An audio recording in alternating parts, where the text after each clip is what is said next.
Operation सिंदूर भारत के स्वाभिमान का, भारत की मातृशक्ति के सिंदूर की गरिमा का और भावी पीढ़ी की सुरक्षा की गारंटी का एक प्रतीक रहा है। आपने देखा होगा कि भले ही पाकिस्तान और उसके समर्थक क्या कर रहे थे, लेकिन भारत ने अपनी आन मान शान की रक्षा करने के लिए वह किया जो प्रधानमंत्री मोदी जी ने देशवासियों को जिसके लिए आश्वस्त किया था। और देश के रक्षा मंत्री के रूप में भारत के शौर्य और पराक्रम को भारत के बहादुर जवानों के माध्यम से जिस बहादुरी के साथ अपने दुश्मन को ठिकाना लगाने का काम ऑपरेशन सिंदूर के माध्यम से किया गया, आज पहली बार इस ऑपरेशन के उपरांत माननीय रक्षा मंत्री जी का लखनऊ आगमन हुआ है।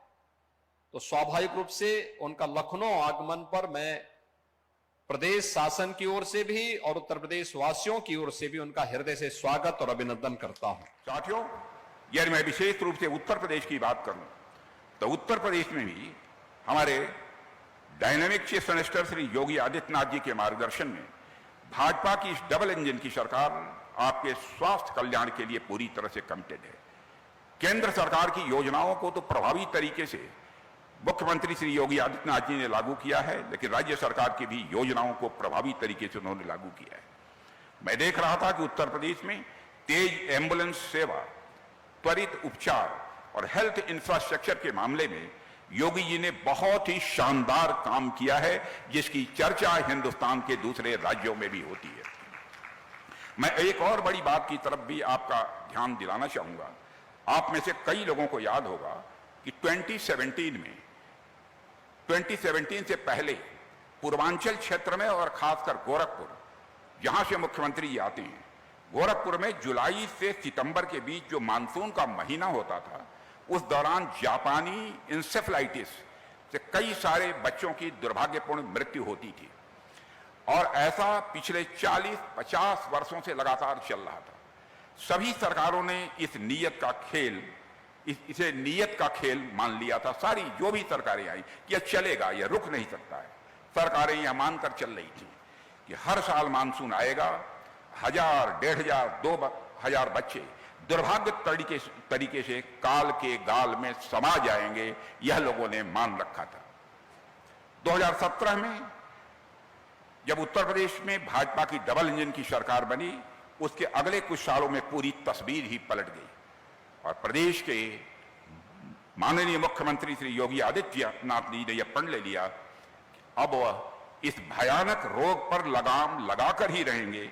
और उत्तर प्रदेश की भाजपा सरकार ने उत्तर युद्ध स्तर पर काम करना प्रारंभ किया और मुझे बताया गया कि खुद योगी जी हर लेवल पर मॉनिटरिंग उसकी कर रहे थे।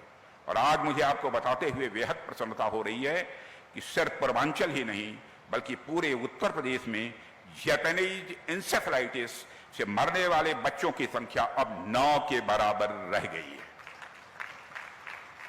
साथियों, चुनौतियां तो सबके सामने आती हैं, लेकिन उन चुनौतियों से कौन और कैसे निपटता है, यह उसकी प्रतिबद्धता दर्शाता है।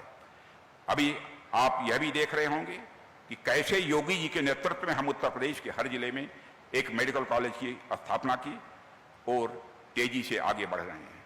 और आपको यह जानकर खुशी होगी कि हमारा उत्तर प्रदेश इस समय एमबीबीएस की सीट्स की संख्या के हिसाब से देखा जाए तो देश का दूसरा, और मेडिकल कॉलेज की संख्या के हिसाब से देखा जाए तो देश का नंबर 1 राज्य बन गया है।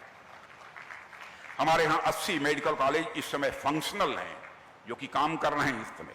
इनमें से 44 कॉलेज गवर्नमेंट सेक्टर तथा 36 कॉलेज प्राइवेट सेक्टर द्वारा संचालित हैं। उत्तर प्रदेश में medical sector public private partnership का एक इनक्रेडिबल उदाहरण है। मुझे पूरा विश्वास है कि पब्लिक प्राइवेट पार्टनरशिप की यह जर्नी उत्तर प्रदेश को निश्चित रूप से और आगे ले जाएगी।